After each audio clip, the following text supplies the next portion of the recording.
Assalamualaikum, selamat berpuasa. Hari ni kita teruskan dengan menyiapkan poster Ramadan. Okey, sekarang bila kita dah dapat tugasan, klik pada tugasan kita.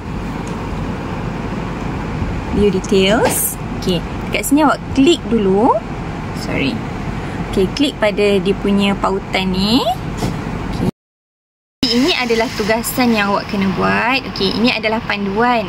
Page pertama adalah panduan, page kedua adalah contoh. Okey, page ketiga ni dia ada letakkan gambar-gambar ni. Bolehlah kalau nak guna yang ni boleh, ataupun awak juga boleh pilih juga di bahagian elements. Bila klik elements ni banyaklah boleh cari macam kita belajar itu kan. Okey, kemudian untuk tugasan kali ni, poster ni ada dua tugasan. Tugasan yang pertama adalah kelebihan bulan Ramadan dan tugasan kedua adalah sunat di bulan Ramadan. Okey, walaupun ada dua, awak diberi pilihan untuk pilih salah satu sahaja. Senang dah ni. Ada dua, pilih satu sahaja. Okey, contoh awak pilih amalan sunat di bulan Ramadan. Jadi kliklah di sini. Kemudian awak edit lah. Nak letak gambar, nak tukar font, nak tukar warna. Okey, edit di bahagian sini. Okey, bila dah siap, ingat ini dekat page 5. Contoh awak dah buat banyak-banyak design, awak rasa yang 5 ni lah paling cantik. Okey, jadi kita pun nak hantar yang page 5. Apa yang kita buat? Kita pergi kepada share. Kemudian klik download. Pilih ke bawah. Pastikan file PNG Ada banyak pilihan file dekat sini. Pilih PNG. Okey, kemudian pergi ke bawah. Dekat sini pages. Ada banyak. Ada 8 page. Kita nak hantar yang nombor 5 kan tadi? Jangan ambil yang ni. Ambil nombor 5 sahaja. Pergi done. Okey, kemudian barulah kita download.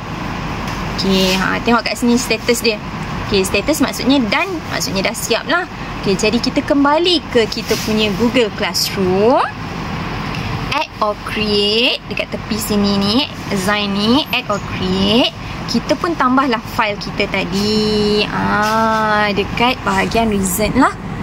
Okey, kita pun pilih dekat bahagian upload So kita browse yang kita dah download tadi tu. Ini kita dah siap download tadi. Okey, ambil klik yang ni. Open. Okey, tunggu sekejap. Dia akan loading sikit dekat sini. Kita tengok status dia. Sikit lagi. Sabar sekejap. Sambil-sambil zikir. Dah siap. Okey, kemudian kita pun turn in. Okey, one attachment will be submitted. Akan dihantar sebagai poster Ramadan tugasan kita. Jadi kita pun kliklah turn in. Siap. Alhamdulillah. Seandainya awak rasa macam tersalah hantar, jangan risau. Klik unsubmit. Okey? Okey, seandainya kerja yang awak submit tu awak rasa macam ada masa lagi nak buat cantik lagi, jangan risau, boleh unsubmit. Kita ada tempoh penghantaran, jadi awak boleh unsubmit. Pilih unsubmit. Hantar semula, submit semula tugasan yang awak rasa paling cantik tadi tu. Okey, itu sahaja. Terima kasih.